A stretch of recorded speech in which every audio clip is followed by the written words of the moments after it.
আপাতত বন্ধ মৈত্রী ও বন্ধন এক্সপ্রেস। ভারত বাংলাদেশ রেল যোগাযোগ বন্ধ। বাংলাদেশে অশান্তিতে সিদ্ধান্ত রেলের।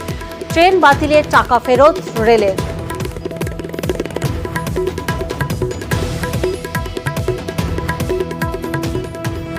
দেশের মধ্যে যে ট্রেন চলাচল করে মৈত্রী এক্সপ্রেস, যেটা কলকাতা থেকে ঢাকা সপ্তাহে 6 দিনই যায়, এবং বন্ধন এক্সপ্রেস, যেটা একদিনই যায় সপ্তাহে রবিবার খুলনার উদ্দেশ্যে।